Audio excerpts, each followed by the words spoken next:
Kyrie said, "Nah, I want to let me have this. Let me have this action." Curry on Kyrie. 3 is up. That's what leadership looks like.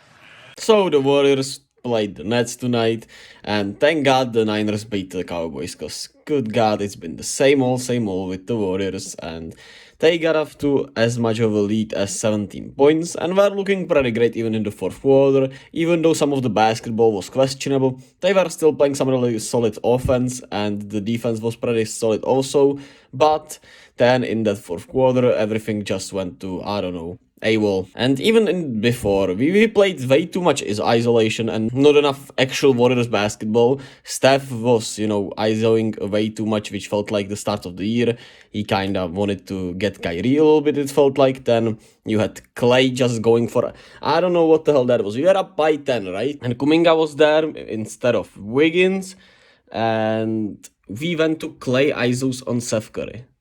And I understand that it's a mismatch, but Klay was not going. Klay did not have it going, and it absolutely stole the offense. And once he didn't make it, we gave them a leverage to get back into the game, and they did. Kyrie was spectacular.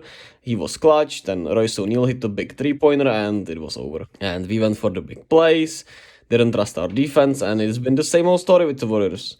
And I'm not gonna be, disappointed as much because the Niners won, and the players look like they don't care, right? It's not about the bench, which was sensational tonight. They had 50 points off the bench, and Kuminga was absolutely incredible off the bench. Dante was great off the bench with 13, 2, and 8, and Kevin Looney had 14 and 10 off the bench. So what more do you want from your bench, right?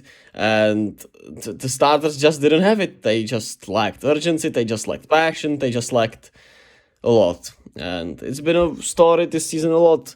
They are not that great in the clutch. They somehow forgot how to close, which I'm not that worried about because they've shown us through their history that they are able to close normally, but it's worrying a little bit. And it seems like the bad habits from throughout the season are picking up, and it's time to actually do something about them, but the team just seems to lack a drive a little bit, and I don't know what to do. The coaching wasn't optimal. I don't understand why Dante didn't get more time in that fourth quarter since he was great, and Kuminga.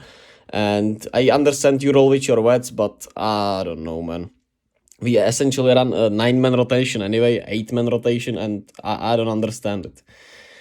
I just don't understand it, and it's been frustrating to say the least. And I don't know what they will do, man. No trade is saving you from the starters just not having enough effort. Wiggins, you understand why he's shaky. He's just still from that injury, and even though it's been like 5 to 6 games, I understand it, right? That makes at least sense. But Klay, Steph, Poole, Draymond, they have been lackluster to say the least. And the starting change for the starting lineup is still, I like it, but it's still a weird one. And Steph has been also lackluster since he returned from injury, right? He's been playing some weird basketball to say the least. And then on Brooklyn side, you have Kyrie with 38, 7, and 9. He was spectacular. Nick Claxton with 24 and 15.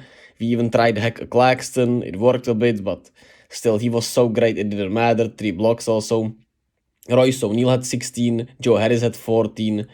Ben Simmons, I don't know. I don't want to talk about Ben Simmons, man. That's just something else, right? But great win for the Nets. They get 2 huge wins back to back, right? And they are steering the ship without KD after that 4-game losing streak, and are the best clutch team. I need to mention that they are the best clutch team in the NBA. 18 and 5, man.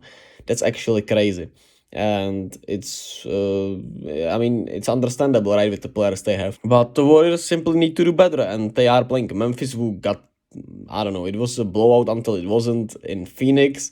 And they are also in a bad vibe after that, Shannon, Shardle, and Brooks incident. So that's going to be an intriguing game. Let me know your thoughts. How do you feel about the Warriors, their issues, their lack of urgency, their lack of interest, it feels like? And will they turn it around? See you all in another video.